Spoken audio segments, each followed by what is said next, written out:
très heureux de te recevoir chez moi à nouveau. Ouais, mais très heureux d'être revenu. Voilà, tu es intarissable.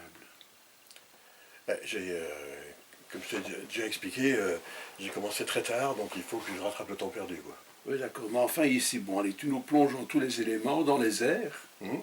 sur mer, Oui, dans les profondeurs. absolument. Bon, alors, il y a un plan? Non, tu vas me Non, dire. il n'y a pas de plan. Non. Tu démarres quand et comment? Euh, je démarre comme tous mes romans, je démarre par une scène que j'imagine spectaculaire, qui souvent est une scène que j'ai en réserve dans ma tête.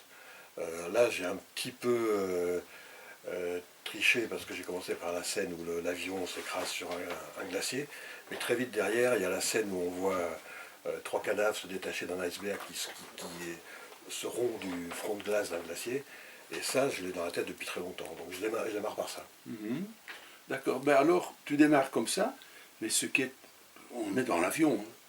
Oui, oui, j'espère avoir au moins ce talent-là de faire ressentir. On est dans l'avion, on Ouais. est dans l'avion. Mais il n'y a pas que l'avion, il y aura par après le bateau. Oui. Alors, ce bateau, il est dans tous les éléments possibles et imaginables. Il y a une chasse à l'homme, parce que ce sont des fugitifs qu'on essaye de rattraper.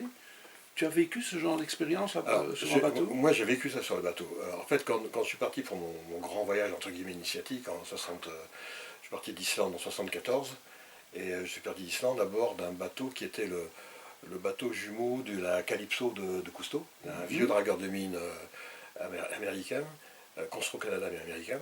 Et je suis parti d'Islande, j'ai fait Islande, Groenland, Terre-Neuve, et dès que je suis parti d'Islande, on a eu une tempête terrible.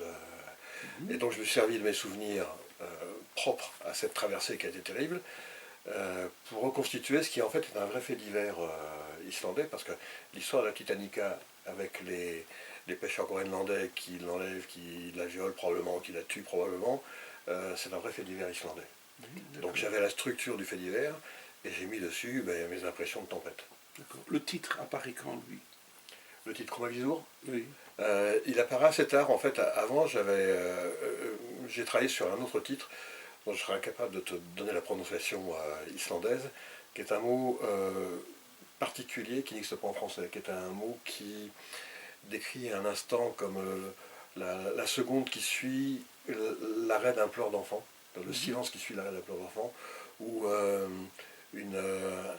un instant suspendu une atmosphère matinale, quelque chose d'assez mystérieux, très très islandais. C'est une symbolique, encore une fois. Qui est une symbolique, mais une symbolique à laquelle j'ai préféré Chromavisur, parce que depuis le premier bouquin, on parle du Chromavisur, du chant, de ce fameux chant terrible, et que Cornelius le chante dès le premier bouquin, donc j'ai voulu garder ça.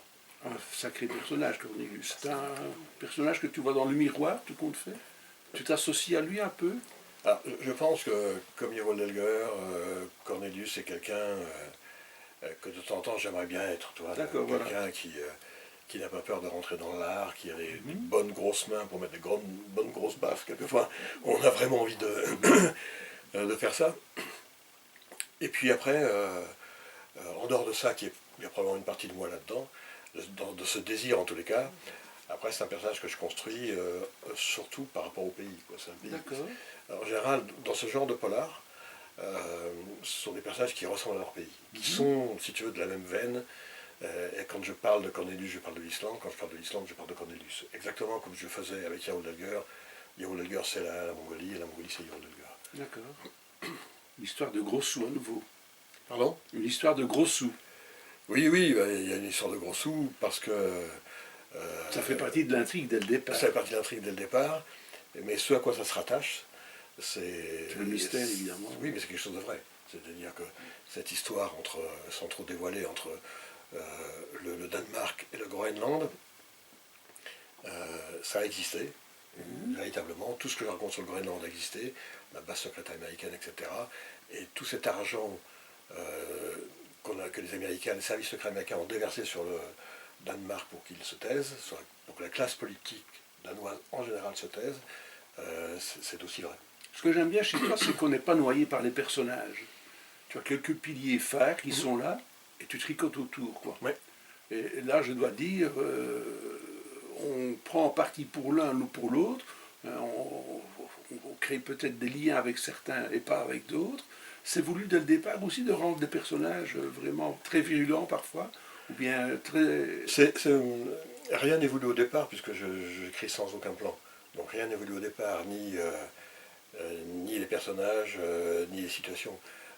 Par exemple, la partie qui se passe au Groenland, j'aurais pu me passer de l'épisode où Cornelius va au Groenland rencontrer des hommes particuliers. Mais j'avais envie de parler d'un seul coup d'un ou deux personnages groenlandais qui ressemblent à des gens que j'ai connus à l'époque. Donc rien n'est calculé. Ça vient sous la plume comme ça vient. Ce qui est calculé, c'est d'essayer de donner un maximum d'épaisseur à chaque personnage. Voilà. Comme si chaque personnage pouvait devenir le personnage principal. D'accord, d'accord. Tu les élagues malgré tout par après, ou bien ça reste dans le jet de l'écriture? Non, ça reste dans le jet d'écriture. Dans le deuxième jet, dans la première relecture, où je retravaille, je ne supprime pas grand-chose. Je vais plutôt recomposer une phrase. J'ai toujours ce défaut terrible d'écrire mes phrases avec sujet, verbe, complément d'objet indirect ou circonstanciel et le complément d'objet direct à la fin, alors que c'est plus fluide dans l'autre sens. Donc très souvent, je remets ma phrase dans le même sens. Et puis ponctuellement, je vais aller chercher un synonyme plus pertinent ou une allitération qui va mieux résonner. Mais dans la construction des personnages, j'élague pas grand-chose. Dans le relecteur que tu es de ton propre écrit, comment trouves-tu l'écrivain?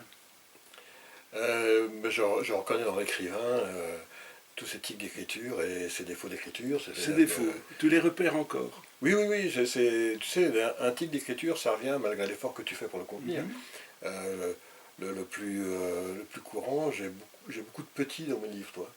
Je pense que, je ne sais pas si je t'avais déjà donné cet exemple dans une autre interview, mais je vais écrire facilement, il attend un petit instant devant un petit fossé. D'accord. Et puis c'est idiot de dire un petit instant, parce qu'un instant c'est court par la force des choses. Donc, puis un petit fossé, c'est forcément petit, sinon ça s'appelle un ravin. Donc tu écris, il attend un instant à côté d'un fossé et c'est suffisant. Donc ça, je vais le chercher à la première relecture. Ce que je te disais tout à l'heure sur la construction de la phrase avec le complément d'objet direct qui vient tout de suite, ça fait partie des choses sur lesquelles je vais travailler un peu, quoi. Tu connais Yann Manouk, tu connais Pashkoman. Oui. Tu en connais combien comme ça? J'en connais 8 en tout. Je connais, puisque le tout dernier, c'est une très jeune femme irlandaise, écossaise, pardon, qui s'appelle Eileen Macmillan, qui a écrit Scary Christmas, que j'ai eu l'honneur de traduire. Excellent traducteur sur un excellent écrivain. D'accord. J'ai 8 pseudos, c'est vrai que j'ai 8 pseudos. 8 pseudos, oui, d'accord. Sauf que maintenant je me réorganise là. Je faisais mes polars chez Hugo, avec comme auteur, comme éditeur Bertrand Pirel, et j'ai tellement de plaisir à travailler avec Bertrand que je lui avais dit, si un jour tu t'en vas, je te suis. Donc lui est parti chez Flammarion, donc je suis chez Flammarion. Et à cette occasion-là, je vais remettre les choses un peu d'aplomb, donc si tout se passe bien, je vais écrire un polar par an sous le nom de Manouk chez Flammarion. Et en même temps, je vais écrire une blanche par an sous le nom de Manouk aussi, entre Albin, la manufacture de livres et Paulsen. Et pour l'instant, je ne garderai comme pseudo que le pseudo collectif que j'ai avec Gérard Coquet, avec lequel on écrit à 4 mains.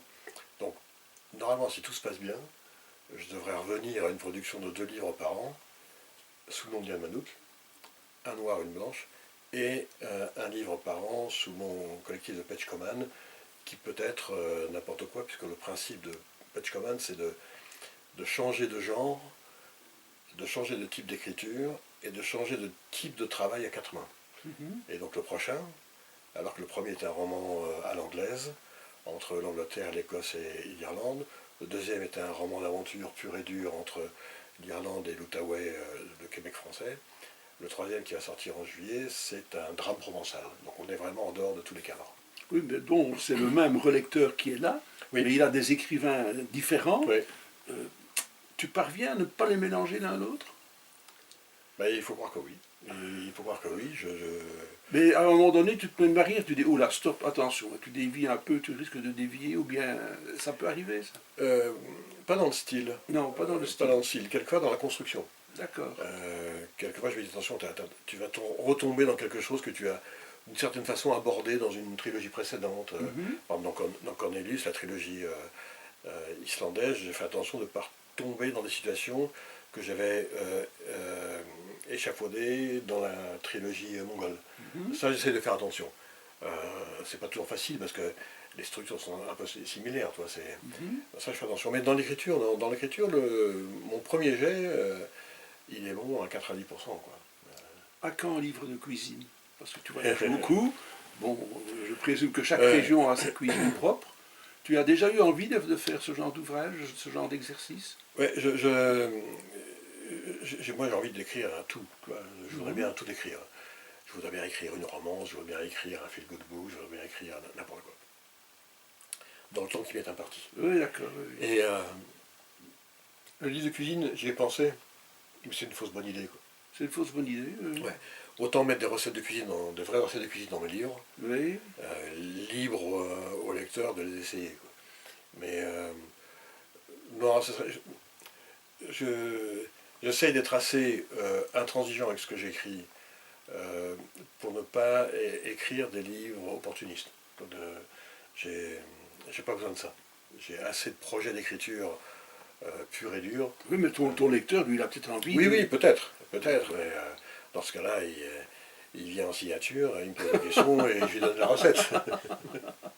Non, parce que je pense un peu à Simonetta Greggio qui avait écrit un magnifique Oui. ouvrage sur la cuisine qui s'appelle Étoile. Et je trouve que Non, mais c'est pas mal, quoi. te dire que je n'y ai pas pensé, ce Il y a serait faux. Brunetti aussi, hein, Oui. Donalé. Absolument. Te dire que je n'y ai pas pensé, ce serait faux. Mais après y avoir pensé, j'ai d'autres priorités. Mais c'est vrai que j'ai vu, il y a des bouquins, j'ai vu un bouquin de cuisine qui s'appelle La bonne bouffe dans la mafia ou un truc comme ça. C'est vrai que c'est tentant. Mais il faudrait que je trouve un biais littéraire. Parce que ce qui m'intéresse avant tout, moi, c'est l'écriture et la littérature. Donc si je trouve un biais littéraire, oui, pourquoi pas. L'Australie, tu connais? Je connais pas du tout. Je connais que par les catalogues de voyage que je fabrique D'accord. parce que c'est encore mon métier. C'est pas un pays qui m'attire. Ah, et pour quelle raison? Je sais pas. Je sais pas. Alors peut-être que j'ai tort parce que là, par exemple, je rentre de Corée où j'y suis allé à reculons, vraiment pour accompagner Françoise, parce qu'elle voulait voir la Corée. Elle est fan de drama coréen, elle est fan de K-pop, elle voulait voir les endroits où ça se tourne. De capote. K-pop. D'accord. Capote, on n'est pas fan, capote, on est dans le pratique. D'accord. Non. Et donc je l'ai accompagné, et finalement j'ai découvert un pays qui n'est pas spectaculaire, parce que les temples sont plus beaux ailleurs, les montagnes ne sont pas spectaculaires, les plages sont spectaculaires, certaines villes ont un cœur de ville impressionnant mais pas spectaculaire. Et pourtant, je trouvais ce pays très intéressant, par toutes sortes de choses très humaines. Et donc j'en suis revenu et j'ai commencé donc une trilogie coréenne, puisque la prochaine trilogie qui va suivre la trilogie islandaise est une trilogie coréenne, dont j'ai fini le premier bouquin d'ailleurs. Et donc ça veut dire que peut-être qu'à l'occasion d'un voyage en Australie, je pourrais découvrir quelque chose d'intéressant. Tu es très amusant là-bas, parce que bon, rien de spectaculaire. Tu mets Manouk dans la blancheur immaculée, il va trouver quelque chose. Tu vas lâcher Manouk en Mongolie, où il fait tout plat, il va trouver quelque chose. Non, te dire que je n'ai pas eu envie d'écrire sur l'Australie à partir de choses que j'ai vues, ce serait faux. J'ai vu, à l'époque, il y a eu une belle période de cinéma australien. C'est une espèce de road movie à travers l'Australie. Il y avait un film que j'avais adoré qui s'appelle Sunday Soon. C'est bientôt dimanche. Ou même ces espèces de films avec complètement déglingués où tu avais des drag queens qui traversaient l'Australie. Ça m'a vraiment interpellé. Et il y avait ce présentateur de télévision, Hervé, lui qui a écrit pas mal de qui a bouquins, écrit des bons polars sur l'Australie. Et en lisant ces bouquins, je m'étais dit, je le ferai. J'ai eu un très très bon copain qui s'appelle François Giner, qui a été pratiquement le premier blanc. Hervé Michel? Non, c'est Hervé autre chose. Hervé autre chose. Peut-être que son nom est Hervé. Claude Hervé. Claude Hervé, voilà. Et j'ai un très bon copain qui s'appelle François Giner, qui était un vrai aventurier en Australie, qui a beaucoup écrit sur l'Australie, qui était un des premiers hommes à être totémisé par une tribu aborigène.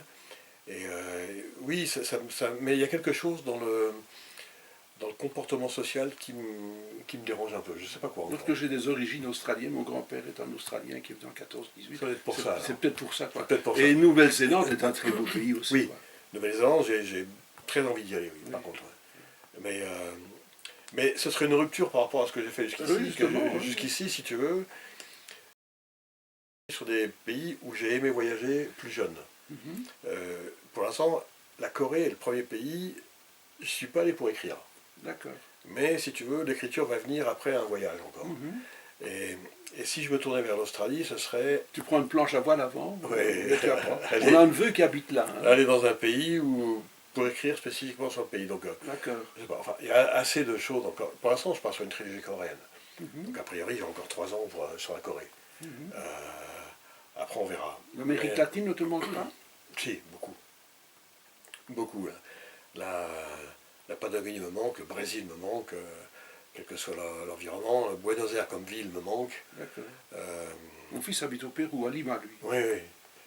Donc si un jour tu vas par là... Oui, oui, oui. Je connais tout ça, je garde ça en tête. Oui. Mais oui, j'aimerais bien. Mais si tu veux, il y a aussi maintenant la nécessité d'aller trouver de l'inattendu. Tu sais, c'est mon fameux motto, il faut qu'un choix soit pertinent et inattendu en même temps. Donc les choix pertinents, j'en ai beaucoup. Des pays où il peut se passer des choses. Tu es dans quelle vie pour le moment? 6e, 7e, 8e, 12e vie? Parce que, je sais pas. tu as vécu beaucoup de vies, de toute façon. Oui, mais en fait c'est toujours la même. Toi, en fait, j'ai une théorie sur la vie qui s'appelle la théorie du pli jurassique. Je t'ai jamais raconté ça? Ah bon? Quand on est môme au lycée ou au collège, on t'apprend le pli jurassique, c'est-à-dire cette espèce de... Tu as toutes ces couches sédimentaires, et puis ça fait des plis, tu sais, on monte des photos, on voit ces ondulations géologiques, etc. Et moi je considère que la vie c'est ça, que tu as des couches de sédiments. Tu as la toute petite enfance, l'enfance, tu as l'école maternelle, la primaire, l'adolescence, et en fait, tant que les couches se recourent comme les doigts, celle d'en dessous est complètement étouffée par tout ce qui est au-dessus. Et puis un jour dans ta vie, tu as un accident quelconque, qui n'est pas forcément un accident malheureux, hein, tu as un événement, et ça se brise, tu vois. Et d'un seul coup, qui affleure toutes tes couches. Et tu es tout en même temps. Tu es un petit enfant, tu es un ado, etc. Moi, je cherche encore, ce matin, j'ai encore enregistré 3 techniques de guitare sur son smartphone, alors que j'ai appris la guitare, j'avais 12-13 ans. Je l'ai mal appris, je ne sais pas en jouer, et je suis encore un gamin de 13 ans qui pense qu'il peut continuer à apprendre la guitare. En même temps, je suis un gamin de 18 ans qui essaye de draguer tout ce qui passe. Et c'est ça en fait, la force d'une vie, c'est quand tac, t'as quelque chose et tout affleure en même temps. Bon, rien n'est étouffé. Donc je ne sais pas à quelle question ça répondait, mais je trouve que c'est une belle réponse. Oui, tout à fait. Bon, tes envies littéraires, elles sont tous azimuts. Oui. Tous azimuts. Tu as sur le métier déjà plusieurs choses ou bien tu essayes de te structurer en prendre une ou deux à la fois quoi. Alors, moi, il faut toujours que j'écrive 3 bouquins de front. 3 bouquins, d'accord. Donc là, j'ai le premier volume de la trilogie de policiers coréens qui est pratiquement terminé. Hein, je crois, à presque 300 pages. J'ai en même temps le livre qui apprend chez Paulsen la suite de Ravage, qui va se passer en Sibérie dans les 4 années terribles où l'Union soviétique a disparu et il n'y a pas d'autre entité étatique. Donc les gens sont abandonnés à eux-mêmes. Il faut se souvenir quand même que dans ces 4 années, c'est pour ça que les Russes nous en veulent beaucoup. Parce qu'on a tous applaudi, on a fait des fêtes, on a fait des fanfares dans la rue pour la chute de l'Union soviétique. Mais c'était un pays où tout dépendait de l'État, 100% de la vie des gens dépendait de l'État. Elle signe un décret, il n'y a plus d'Union soviétique. C'est-à-dire qu'il n'y a plus d'État. Donc il n'y a plus d'alimentation en essence, il n'y a plus de transport. Les militaires sont plus payés, donc ils ne font plus leur métier de militaire, les polices pareil. Il n'y a plus aucun transport, il n'y a plus de pension, il n'y a plus de salaire, tout est déversé par l'État. Et on oublie que ces gens-là ont passé 4 ans, jusqu'à 94 à peu près, dans un état de folie absolue. Ça, imagine qu'on ait ici, dans nos pays, plus aucune structure étatique. C'est-à-dire plus rien ne fonctionne, il n'y a pas un train, il n'y a pas un taxi, il n'y a rien. Les gens ne sont pas payés. Et donc enfin, j'ai écrit, je suis déjà à presque 200 pages, sur un tout petit bled en Sibérie, une cinquantaine de personnes, à qui l'hélicoptère qui d'habitude vient apporter tout, dit ben j'ai rien. Voilà. Et, Donc de rien, tu fais quelque chose aussi. ben de rien, je fais la panique d'un petit Voilà, bled, oui. la violence que ça Oui. génère, les solutions toujours un peu violentes et pas très honnêtes que les gens sont obligés de mettre en place pour survivre, et comment leur survie introduit des comportements qui vont complètement modifier le développement de cette société quand elle va retrouver un cadre légal. Voilà. Tu rêves encore la nuit? Oui, oui, toujours. D'abord, je fais des très bonnes nuits. D'abord, moi, je suis un gros dormeur. C'est D'accord. au moins 10 heures par nuit, plus 2 heures de sieste. Donc, j'ai largement le temps de dormir et de rêver. Et puis, le troisième... Et tu te souviens de ces rêves? Alors, quelquefois, pas Quelques- toujours. Pas toujours. Pas Ce toujours. qui est très intéressant, c'est que quelquefois, je me couche naturellement toujours en pensant à une histoire. J'ai d'accord. toujours l'histoire en tête. Alors, je ne me force pas à y penser. Hein. Elles sont dans ma tête toutes. C'est-à-dire les 3 que je suis en train d'écrire et les 30 que j'ai en réserve dans mon ordinateur. D'accord.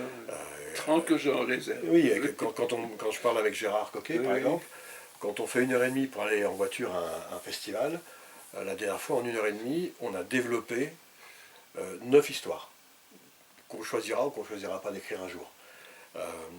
Donc oui, mais ce qui est curieux, c'est que je pense malgré moi à des histoires, et quelquefois le matin je me lève et tout est clair. C'est-à-dire que je peux me lever directement, aller à mon ordinateur et écrire 2 ou 3 chapitres. Quoi. C'est, la nuit, bien que je dorme, emboîte tout ce qui doit être emboîté et fait que le matin je me réveille avec des choses que j'avais en tête la veille, mais pas assez mûries pour être écrites, et qui surgissent le matin, prêtes à être déposées sur le papier. Eh bien, tout ça, c'est pour parler de ton ouvrage. Ouais. J'ai été, je vais dire, agréablement surpris de le découvrir. Tu es toujours le même, depuis que je te connais, c'est toujours la même chose, toujours autant de vivacité. Merci. Eh bien, vivement la lecture des 30 prochains. C'est un film en couleur. Oui. Ah, je vais rougir alors. Patrick, merci beaucoup d'être venu.